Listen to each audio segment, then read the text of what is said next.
پھر بھی اس کا بیجا سپورٹ کرتی ہے اور یہ بھول جاتی ہے کہ اس سپورٹ کو اللہ دیکھ رہا ہے۔ اس لیے میرے دوستو، میری بہنوں، if you want to get closer to Allah، اگر اللہ کے قریب ہونا ہے تو اپنے بچوں سے ان کا محبت کرو، لو کرو، لسٹ نہ کرو۔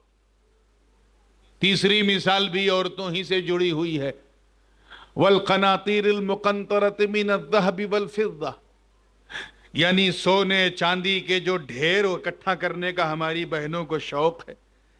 اس کے پاس 3 سیٹ ہے، میں 4 لوں گی۔ اس کے پاس 4 ہے، میں ایک اور لوں گی۔ اس کے پاس 8 ہے، میں 9 لوں گی۔ اس کا 18 کیرٹ کا ہے، میں 20 کیرٹ کا لوں گی۔ اس نے 20 کیرٹ کا ہار لیا، میں 24 کیرٹ کا لوں گی۔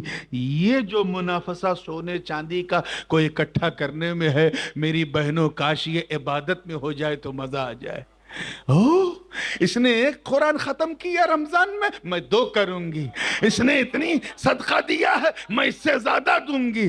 اس نے اتنا غریبوں میں کپڑا بانٹا ہے، میں اس سے زیادہ بانٹوں گی۔ میری بچیوں، اگر تم نے نیکیوں میں مقابلہ کرنا شروع کر دیا تو میدان قیامت میں جب سورج سوا نیزے پہ ہوگا تو گنہگار عورتیں تو چیخیں گی، مگر نیکیوں پر سبقت کرنے والی عورتیں اپنے کاندھے پر سیدہ فاطمہ کا جلوس لے کے نکلیں گی۔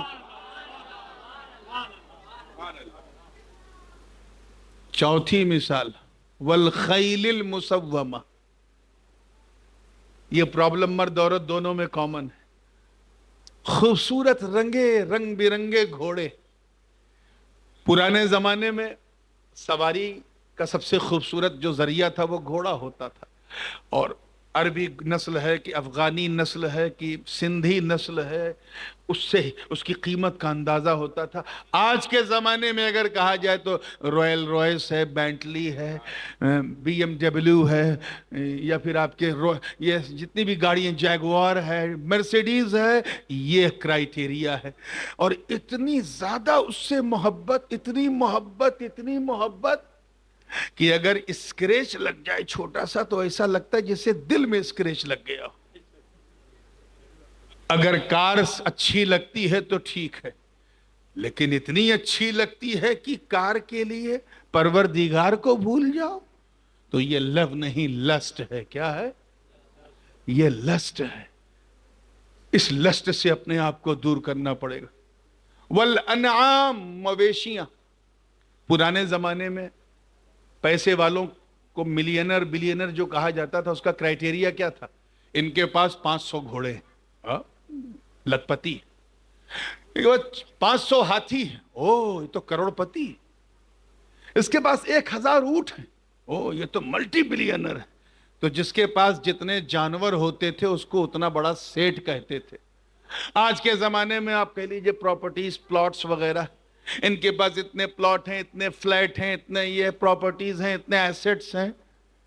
اگر یہ ایسٹس اور ان کا نشہ تجھے رب سے دور کرنے لگے تو پھر یہ لو نہیں، لسٹ ہے۔ last but not the least، والحرث، کھیتیاں۔ آج بھی پرابلم ہے، بھائی بھائی میں لڑا دیتی ہیں کھیتیاں۔ یہ تیرا کھیت، یہ میرا کھیت، یہ تیرا گھر، یہ میرا گھر، یہ میرا حصہ، یہ تیرا حصہ۔ اگر اتنی ہو جائے کہ ایک دوسرے کا حق مارنے لگو تو پھر اب یہ لو نہیں، یہ لسٹ ہے۔ اب اگر کامیاب ہونا ہے تو ان ساری چیزوں سے زیادہ اپنے رب سے محبت کرنا پڑے گا، اس کے رسول سے محبت کرنا پڑے گا۔ یاد رکھنا، لو اور لسٹ میں فرق ہے۔ لو جس سے ہوتا ہے اس کے بغیر انسان رہ سکتا ہے، لیکن اگر کسی سے لسٹ ہو جائے تو اس کے بغیر رہنا ممکن نہیں۔ اور یہ تب ہوتا ہے جب اسے آپ دل دے دیں۔ آج ہماری بچیوں میں، بچوں میں بھی، نوجوانوں میں ایک بیماری پھیل گئی ہے، ایک دوسرے کو دل دینا۔ یہ دل نہ ہو گیا جیسے فٹ بال ہو گیا ہے، کبھی اس پالے میں کبھی اس پالے میں۔ اور اب تو واٹس ایپ میں ایموجیز کے ذریعے ادھر ادھر دل ایک دوسرے کو دیتے ہیں۔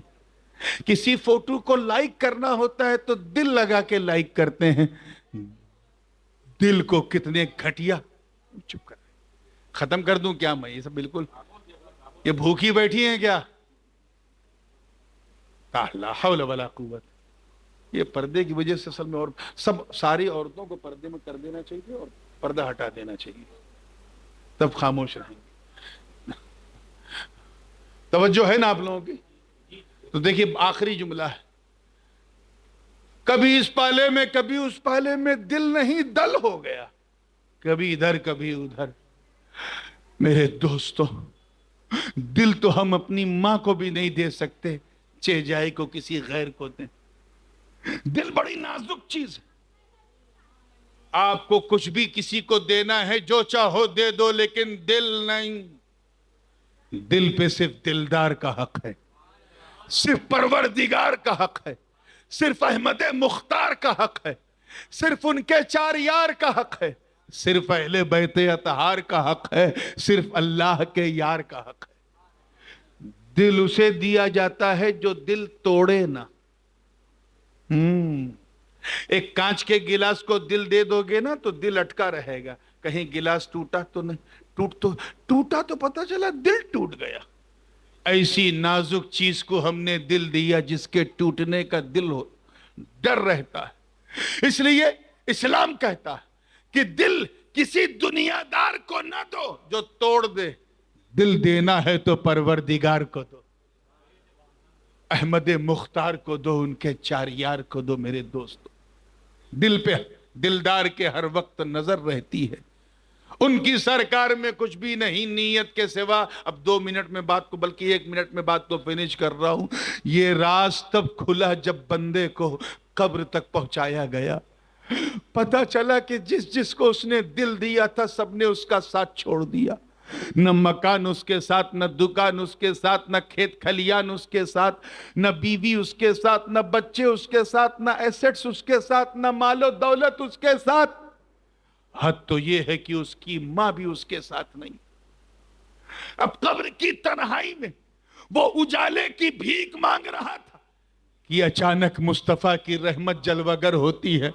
حضور فرماتے ہیں گھبرا مت، تو نے دل مجھے دیا ہے نا تو گھبرا مت، میں اتنا قریب ہوں کہ جہاں تیری ماں تیرا ساتھ نہ دے وہاں بھی میری رحمت تیرے ساتھ ہے. تو اس لیے ہمیشہ یہ خیال کرتے رہنا چاہیے کہ ہمیں کسی کو جواب دینا ہے، کہیں اس مقصد کو پورا کرنا ہے. مولا کریم ہم سب کو سچی پکی دین کی خادمہ، مبلغہ، خالصہ، مخلصہ، مومنہ، مسلمہ بنا کے زندہ رکھے اور ایمان پر ہی خاتمہ نصیب فرمائے. وآخر دعوانا ان الحمدللہ رب العالمین. السلام علیکم.